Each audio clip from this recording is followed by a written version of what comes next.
আপনি মুসলমান হয়ে আজকে বিধর্মীদের কালচার আপনি গ্রহণ করছেন। প্রত্যেকটা ঘরে ঘরে আজকে এমন হয়ে গেছে, আর্জেন্টিনা ব্রাজিলের জার্সি পরে পরে ঘুরে। নাউজুবিল্লাহ বলেন। আপনি জানেন এই বিধর্মীদেরকে সাপোর্ট করার কারণে আপনি জাহান্নামী হয়ে যেতে পারেন। এই বিধর্মীদেরকে সাপোর্ট করার জন্য আপনার ঘরের সন্তানটা নাফরমান, আল্লাহর সাথে নাফরমানি প্রতিনিয়ত করছে। বলেন নাউজুবিল্লাহ। প্রতিনিয়ত আল্লাহর সাথে নাফরমানি করছে, প্রতিনিয়ত করতেছে। অথচ আপনি বোঝেনও না, আপনার সন্তানকে ঠিকই জার্সি কিনে দিচ্ছেন, আপনার সন্তানকে ঠিকই বিধর্মীদের কালচার গ্রহণ করাচ্ছেন। আপনার টাকা দিয়ে আপনার সন্তান জার্সি কিনছে আর বিধর্মীদেরকে প্রমোট করছে। আল্লাহর কসম, সন্তান যেমন ভাবে জাহান্নামে যাবে, আপনি পিতা হিসাবে আপনিও জাহান্নামে যাবেন। বলেন নাউজুবিল্লাহ। মিয়া সন্তানকে নামাজ শিখান নাই, সন্তানকে নামাজ না শিখায়া সন্তানকে কি করছেন? জার্সি কিনা দিছেন। বিভিন্ন বিধর্মীদের পিছনে সন্তানকে লালায় দিছেন।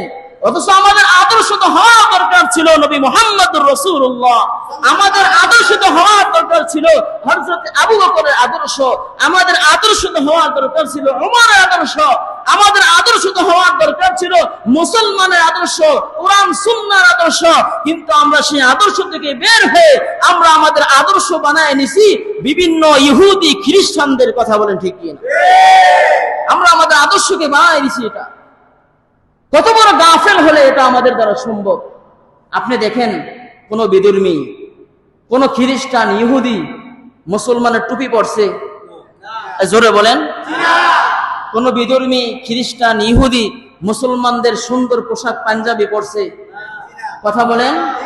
কোন ইহুদি, খ্রিস্টান, বিধর্মী এরা কি মুসলমানের মসজিদে গিয়েছে, নামাজ পড়ছে, কোরআন সুন্নাহ মানছে?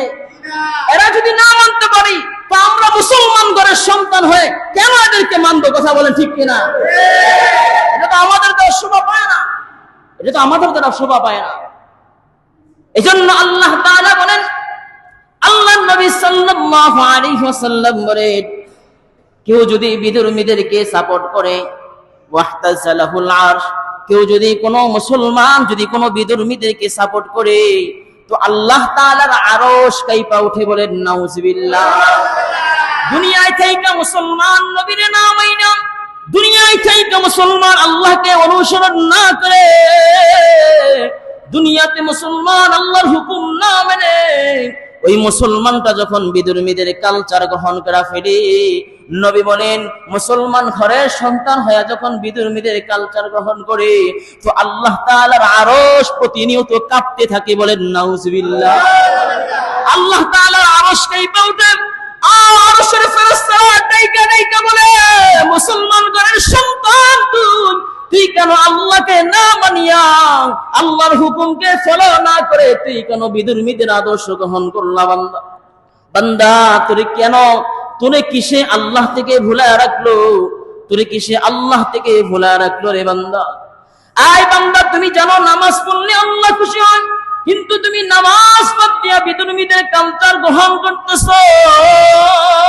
তুমি জানো আল্লাহ তাআলার নেক আমল করলে আল্লাহ খুশি হয়ে যায়, কিন্তু বান্দা তুমি প্রতিনিয়ত নেক আমল ছেড়ে গুনাহের কাজের মধ্যে চলে যাইতেছো।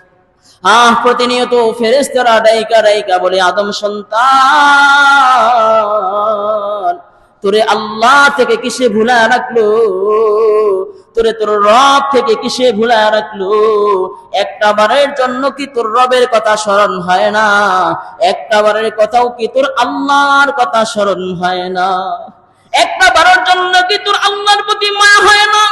একটা বারের জন্য কি আল্লাহর প্রতি দয়া হয় না?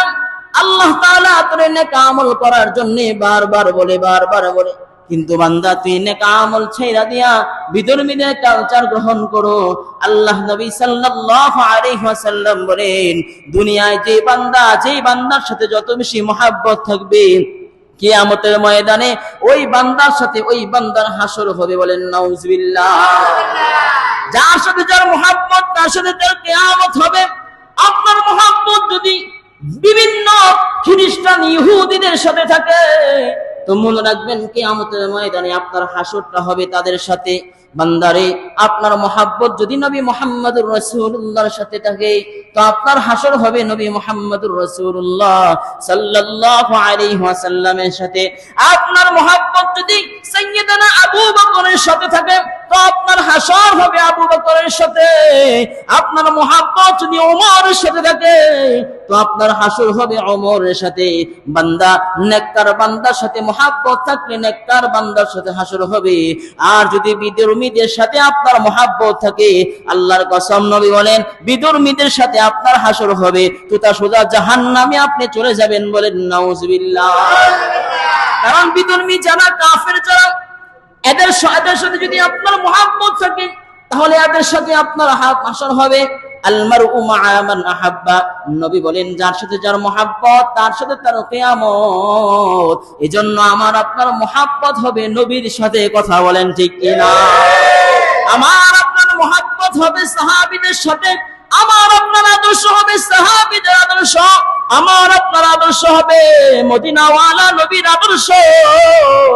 আমার আপনার আদর্শ যদি কোরআন সুন্নাহ হয়ে যায় তো নিঃসন্দেহে বলা যায় নবী বলেন কিয়ামতের ময়দানে আমি আমার উম্মতকে বাছাই করে করে সুপারিশ করে আল্লাহর জান্নাতে নিয়ে যাব। বলেন সুবহানাল্লাহ।